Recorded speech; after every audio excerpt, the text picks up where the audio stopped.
Hello and welcome to Crest Now. My name is Josh Runkles and we have a wonderful show lined up for you today. Not sure if you have noticed, but Town Center has a little bit of construction going on. So we wanted to break that down for you today and explain everything that is happening outside and inside of Town Center. And who better to do that with me than Jeff Hohenberger, Senior Facilities Manager. Jeff, how are you? I'm doing well. Thanks for having me here. Of course. You're always welcome here. Yeah. And I think this is going to become a tradition, maybe on a monthly basis for a while, where we do bring people updates. Oh, good. But before we get into the updates, I do want to talk a little bit about you first. Now, for those that don't know you, talk about your past a little bit. Before Oakcrest, where were you? Okay, well, prior to that, I was working in hospitals.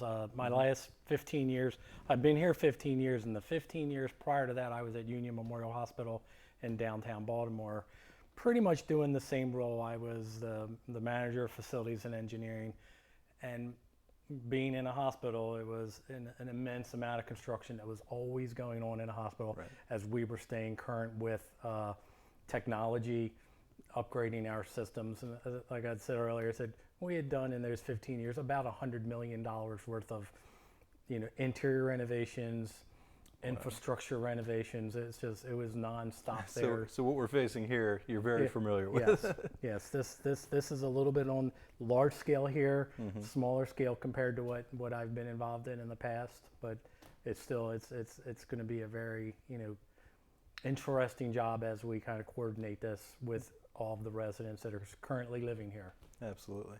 And how do you make that transition from there to Oakcrest? What now, 15 years ago? 15 years. I was just, at that point, I was spending a lot of time at work.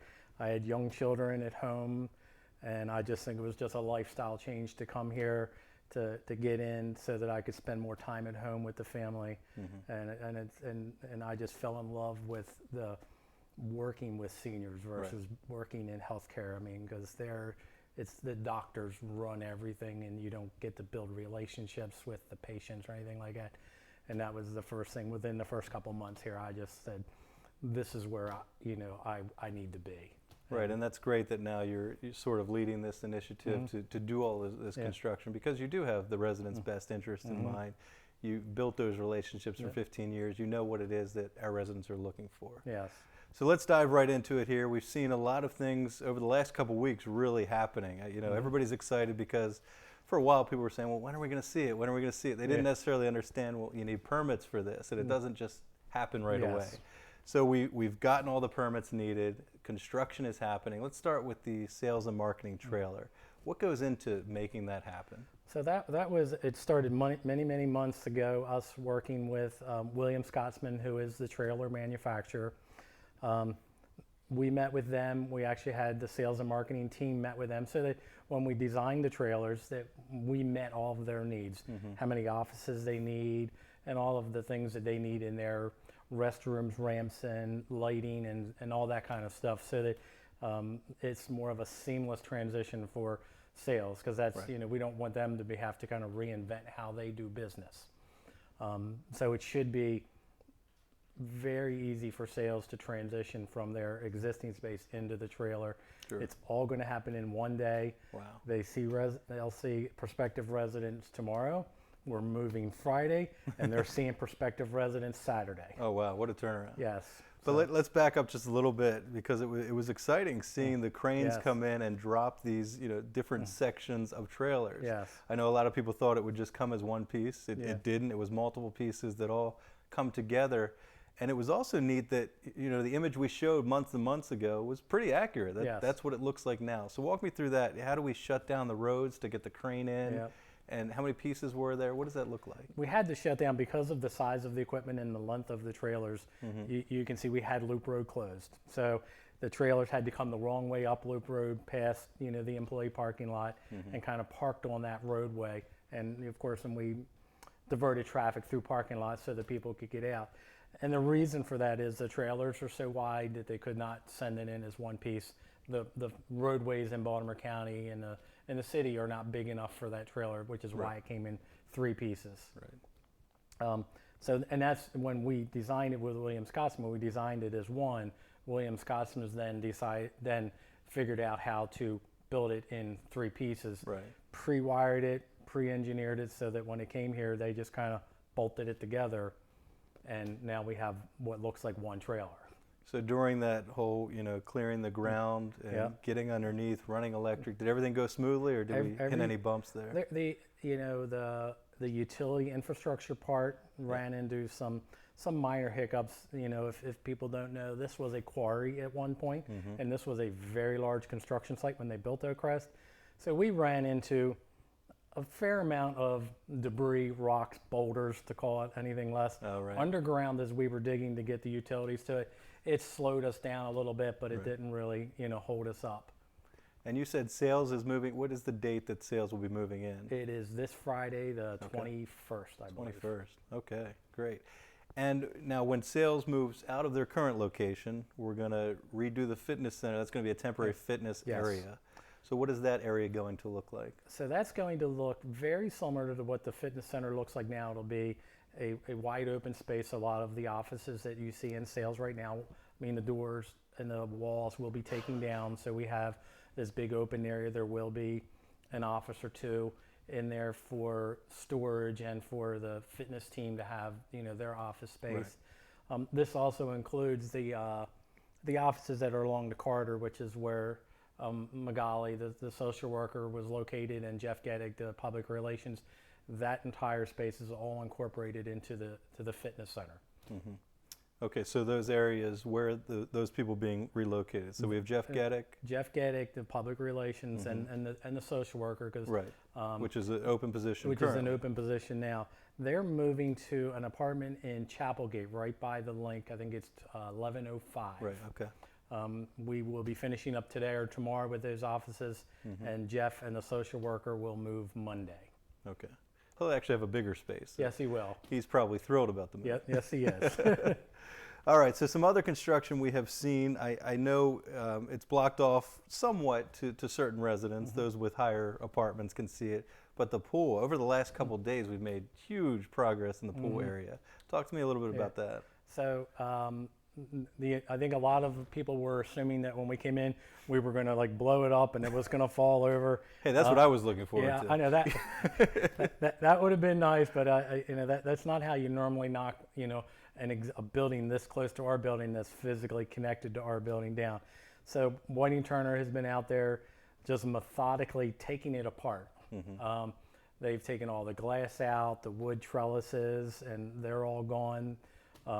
So it'll come down in pieces. There will be times where we have to knock down the brick and block walls, but it's just going to be like a small crash, and then not like the big where you see the things on TV when the explosions and the whole thing caves in on itself. So, unfortunately, we won't have it because that would be a spectacle. Yeah, it would be. But it's pretty neat to see the progress now. What they're looking at on the screen here, you can see those columns that used to be there are gone. Yeah. The glass, as you said, is all removed. It kind of looks like it's been vacant for quite a while. Yeah. And we saw them taking rocks off of the roof as well. Do you know why the rocks were on the roof? The rocks are on the roof is considered ballast. It's a rubber roof, so you have the metal deck, and then there's some fiberglass or styrofoam insulation, then a rubber that just lays over top of it, and that's the waterproofing of the roof. Okay. The rock actually holds the rubber down. It's just called ballast, and it's just spread evenly among the roof. And what Whiting Turner didn't want us to have that rock strewn all over their work site, so that's why they shoveled it all up into piles to take it off. But for the new pool, that's going to be the new pool different. is going to be a green roof. Okay. So the vegetative roof is the ballast. It's going to hold the roof down. There's a rubber roof underneath the vegetative roof. So there's a lot of stuff that goes into holding the plants together. That will become the weight that holds the roof down. Okay. And for the viewers that haven't seen the plans for the new pool, it's going to be incredible. Yes, it is. Talk to us about some of the amenities there that people might not be aware of. The pool is going to be like the one we have now, or had now. If you were in a mobility vehicle or had some mobility issues, you didn't really have a choice other than to kind of sit down and kind of roll in. Right. The new pool is going to have a walk-up ramp where you can actually walk into the pool without any assistance. There'll be handrails that take you down into the pool. Okay. The pool will be wider. It'll have the 2 lanes for swimming. I know Mickey and her team met with a lot of residents with the aquatics, volleyball. So it does go from one elevation to the other. I can't remember the exact depth, but they've kind of coordinated to the point where the lap swimmers will still be able to swim laps, and the water volleyball players will still continue to be able to play water volleyball without the water being over their head. Nice. The other good thing about it is a lot of the locker rooms and the fitness areas will be incorporated with the pool. So Right. once you get out of the pool, you go through the locker room space, and you're right back in the fitness center. I think that seamless, transition from one to the other is going to be very beneficial versus the way we had it now, where you had to walk down the hall through past the TV studio to get back into the fitness center. Right. Absolutely. Yeah. Everything. I mean, with the new plans, it Yeah. just looks so streamlined. Yeah, You and know? the big open area for the activities that's now downstairs will be incorporated in upstairs, so everything will be in that one location: the pool, the activity area, Right. and the fitness center. And you're not going to have to teach a fitness class, like you said, somewhere else. You don't have Yeah. to go downstairs. It doesn't really make sense to take a whole group of people downstairs when you can do that in the same area. Yes. So if you walk outside into the courtyard outside of the pool area, there's some orange trailers there. And I know people have been confused. No, those are not the sales trailers. No. What are those trailers doing there? That's the construction staging areas for Whiting Turner and their subcontractors. There's 3 or 4 big subcontractors here, the mechanical and the electrical, that need space for where they can actually have meetings and kind of have their drawings out, and they can meet with their teams. We actually are meeting in those trailers once a week now as Crest, as we coordinate the project going forward. And it's just they're just there for that construction development part of the project. Right. They're not fancy by any means. It's just a big open area with some desks or tables. And people are saying, why the color? But that's their color, right? That's Whiting Turner. Whiting Turner That's is branded with the orange. Right. So they didn't put an orange fence up, right? No, we won that battle. We did win that battle. We did ask for the covering, and they did say orange, and we're like, no. We wanted to try to blend in with the environment, so we got green. Yeah. Well, that works. Yeah. And I do have people even asking, why put the fence up? There are a lot of people that just want to see the progress, want to see what's happening. What do you say to those people? So the fence is multi-purpose. We have to secure the work site. Right. It is very dangerous for anyone who is not working there. You'll see every employee that's working in there has a hard hat and safety glasses on. We really don't need anyone who is not authorized to be in there. And that fence is that barrier to keep anyone who is not involved in the project out. The green barrier is there for a couple of different reasons. One is to continue to provide privacy to the residents on the patios who can still sit out there and not see the sights and the sounds and contractors standing 30, 40 feet away from them. And there's going to be a lot of dirt moved in this project, and there's the potential, as the wind's blowing and kick up dust, that we kind of contain some of that dust in the work site. We're not going to contain it all. There will be some that goes over top the fence, and we will deal with that kind of as needed. But that's why the material is being put around the fence, is pretty much to protect the residents from the debris and the dust. From the debris, and Yeah. if anything were to happen inside the construction, it's contained within the construction site. Okay, so I'm a resident, pretend here. I want to see what's going on. I come down, I tried to get into that area. Nobody's allowing me to do so. How do I see the progress? So after the green covering is completely up, we are going to install some targeted, called supervisors openings. Okay, which is big enough, a 2 foot by 3 foot area, so that you can walk up and just kind of stand there and kind of watch the progress of what's going on. And we'll put probably 3 or 4 or 5 of them. We'll make that determination once the rest of the green tarp is up. And even better, they really don't have to leave their apartment, because we're going to continue week after week to cover this. We'll have the drone out there. We'll have various cameras out there covering every step of the way. We want to show you what's going on. I know the residents have expressed interest in seeing every part of it, so we're going to continue here at the studio to cover that for you. And we're going to have you back, time and time again to cover what's going on. Maybe bring some of the contractors in, talk about their plans. All right, so after all of this, after we have the pools done, we're going to have the sales trailers basically done. What's the next step after that? Well, once the pool the construction is underway, we will start to kind of creep into town center. Okay. We will start to, as we do the temporary fitness center, we also are going to be relocating custom interiors. Right. And most people may not realize, but the town center private dining room and custom interiors are right next to each other. So that's going to become a temporary waiting area for entrance into Windows when we start to take away that dining room out there, or the waiting area outside where the fireplace is, just to add that additional seating for there. That's going to happen beginning in mid to late November, early December. So you'll see a lot of that work, and then we'll just slowly but surely continue to take that space away more and more as we're going to take it as we need it. We're not just going to take it and do nothing in there, Right. Because we want to leave it, for the residents' use as long as possible. Right. And then once we complete all that space, all the construction dust barrier walls will come down. We'll open that up, and then we will transition and flip-flop the work over and then work in Windows dining room, and that's where Windows will then be doing service out in the area that we just finished. Okay. So, and that is something for David. I know there's a lot of concern about the seating and how we're going to do that, but dining is putting together a very good plan, Right. so they can continue to kind of service the residents that call town center home and Right. want to continue to eat their meals here.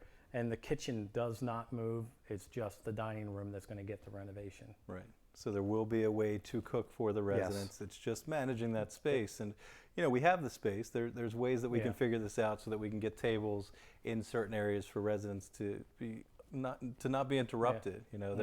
Their plans should not be interrupted throughout this whole thing. That's why we're doing all this. That's why we're communicating everything. We don't want to interrupt daily life at all. Yeah. And up to this point, I feel like we've been doing that very well. Yes, we have. I mean, we've ran into some minor hiccups, but on a project this size, they're almost to be expected.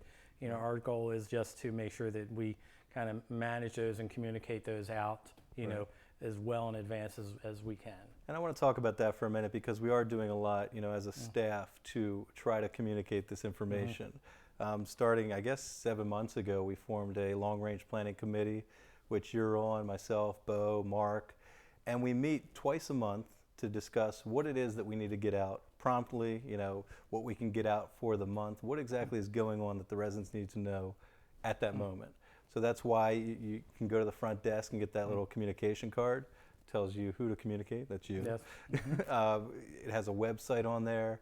It has the different newsletters, bulletin boards that you can find information on all of this that we've talked about today.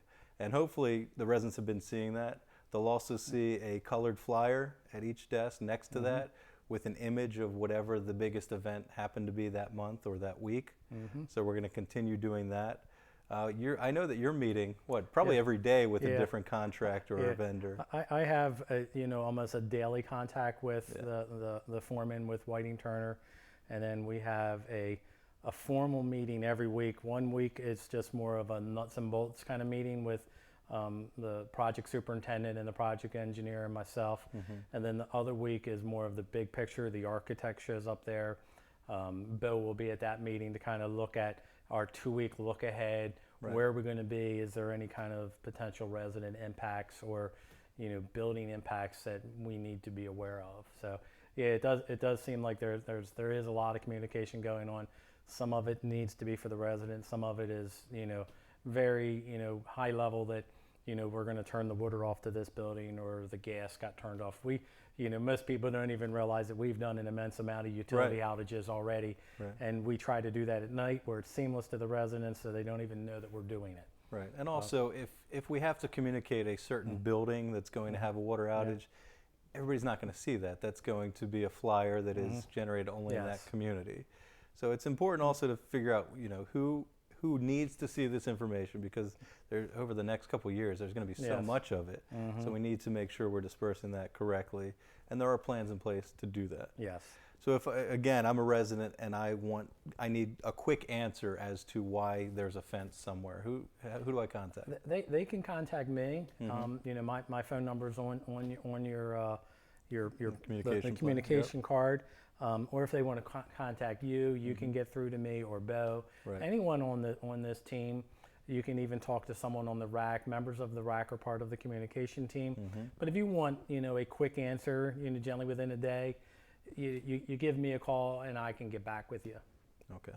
Well, Jeff, thank you so much for coming out today. I know you appreciate being able to sit down for a few minutes, right? It's nice to sit in a comfortable chair for a little bit. Absolutely. Well, thanks again, and we'll see you very shortly. We're going to give some more updates, as I said, throughout the year. And thank you. Thanks for tuning in. Again, my name is Josh Runkles. If you do want to see any part of this program again, you can do so at 2, 7, 9, or midnight. You can also check us out on the web, crest.tv.com. Well, thank you so much, and have a wonderful day.